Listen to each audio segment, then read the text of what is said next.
Yeah, my name is Joe Stewart. I teach in the political science department at Clemson University in South Carolina. Welcome. Congratulations on being here to represent Florida. Relax. We're going to have fun and look forward to having a conversation with you. I'm Tim Moore from the Center for the Study of the American Constitution at the University of Wisconsin in Madison. It's great to be here. Welcome. And would you introduce yourselves and your teacher, please? Hi, my name is Sydney. Hi, my name is Pedro. Hi, my name is Yuvraj. And I'm Trish Everett, the teacher. Okay. What about Sarah? She's our assistant coach. Oh, okay. Okay. Just checking. All right. Well, thank you. And welcome. Where are you from in Florida? We're from Fort Lauderdale. Where's that? Like in the Miami area. Oh, okay. Well, good. So we will read the question and get started. This is Unit 2. And the question, no surprise, is question 1.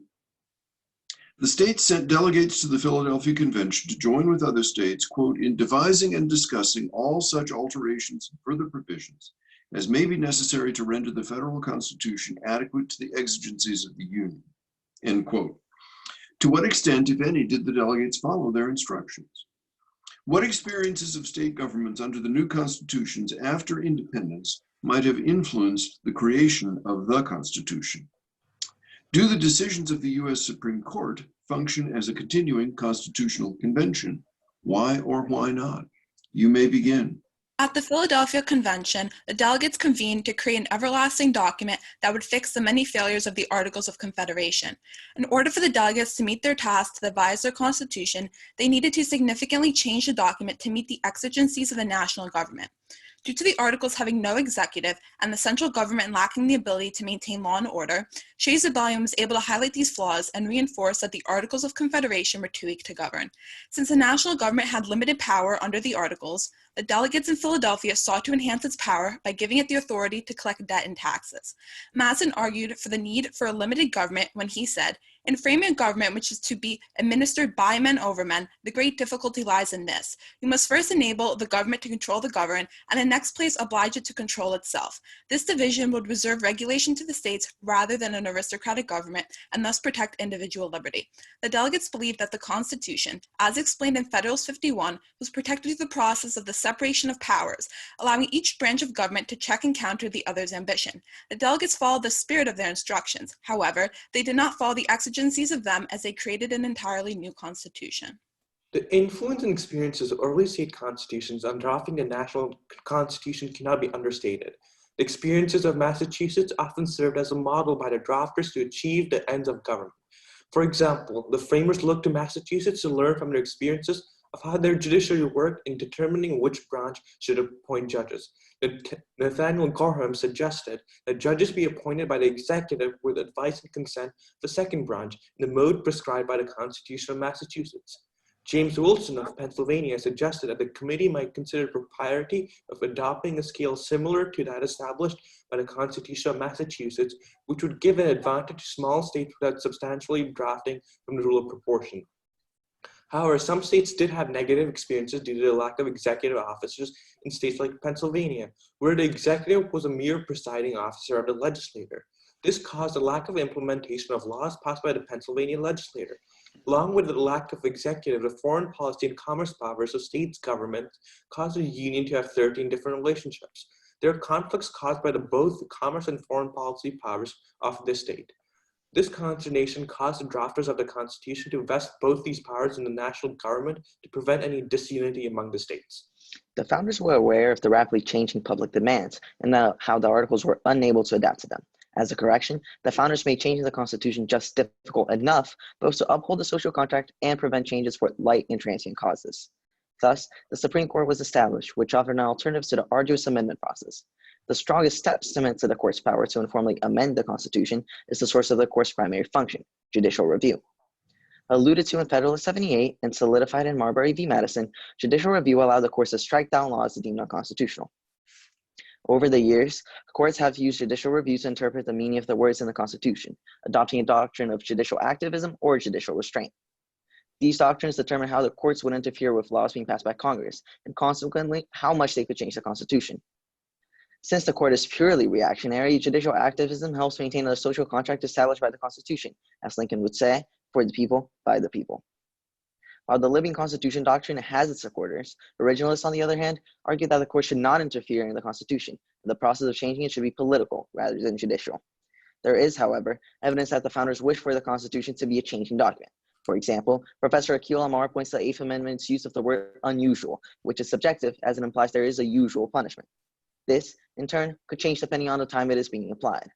Therefore, the courts do serve as a constant constitutional convention, keeping a viable document through interpretation and upholding the social contract put forth by the founders. Thank you very much. So I want to talk a little bit about the charge or the charges for the delegates to the Constitutional Convention. The one that's quoted in the question is the one from Virginia.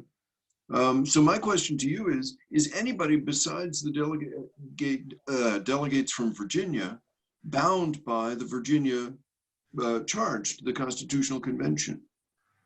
I do not think so. The Virginia charge applied solely to the delegates of Virginia, but other states did have their own individual charges.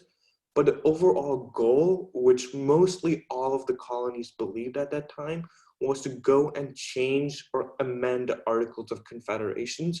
And for example, Madison, who's like known for his notes and his planning, he planned out that he understood the entire Constitution had to be changed. And when the delegates gathered in Pennsylvania, there was a mutual feeling that the Articles of Confederation had to be changed, had to be like totally scrapped and restarted. There's some delegates who did not like that proposition and did walk out of the convention.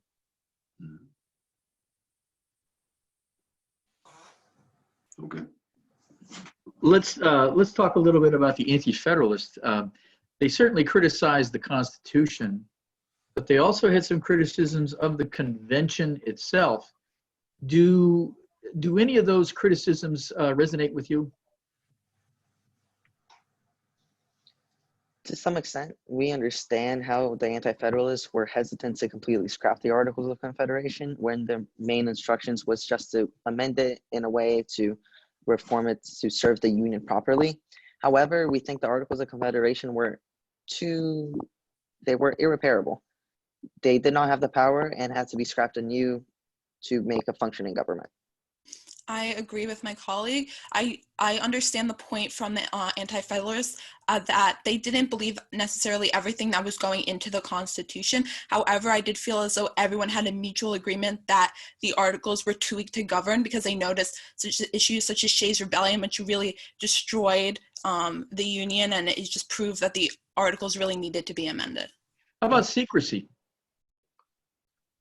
So secrecy is an important part of the convention. This like goes to the point of like to more in the executive privilege. Some people like have like based their argument that the Constitutional Convention was secret, and so you could have a line of reasoning dating back to the Constitutional Convention about like executive privilege, but also a unique argument could be originalism, where the only reason where we know James Madison's notes is because there was a copy saved. Otherwise, we would not even have access to James Madison's notes. As another point of view, I think perhaps a reason why the founders implemented secrecy in their Constitutional Convention was to prevent the claim of legislative intent in the Supreme Court. So that kind of comes around as how the words were decidedly vague, so they could be adapted to the time they were being applied to through the Supreme Court. Thank you. As I understand it, you've taken the position that the Supreme Court is a continuing constitutional convention because they interpret the Constitution. Given that definition, would Congress and the President also qualify as a continuing constitutional convention? Don't the other branches also interpret the Constitution? To some extent they do, but when we're looking at Federalist 78 specifically about judicial review, the courts have the sole discretion to interpret the Constitution to shape it to the time it's being applied. While the president and the legislature have other checks, such as enforcing it or passing new amendments, we believe the courts have the easiest way to interfere with the Constitution through their modes, and so they are the most continuing constitutional convention. Okay. So you talked earlier about people advocating for the court as a continuing mode of constitutional convention. Talk to me a little bit. What arguments were made in the 1780s? You've cited Federalist 78. Were there other arguments that supported the idea that the Supreme Court should be an active interpreter of the Constitution? So the Supreme Court, I think it was also in Federalist 78, doesn't have the power of the sword or power or the power of appropriations. So the only thing that brings allegiance to the Supreme Court's decisions is our faith to the Constitution and the impartiality of the court. So an argument that was made in the Constitutional Convention was the Supreme Court was the weakest of the three branches of government. And so the founders thought that the Supreme Court can be the least dangerous branch of government, and therefore it could serve as a continuing constitutional convention in our way. But there's also another side to the story where many people like Justice Scalia, the late Justice Scalia, would not think the court as a continuing constitutional convention. He believed it was an originalistic document. It was a contract between the people and the government, and the words mean what the words mean and nothing else. Thank you. Okay, thank you. Thank you. Well, Thank you. good job. This was a fun conversation. I hope that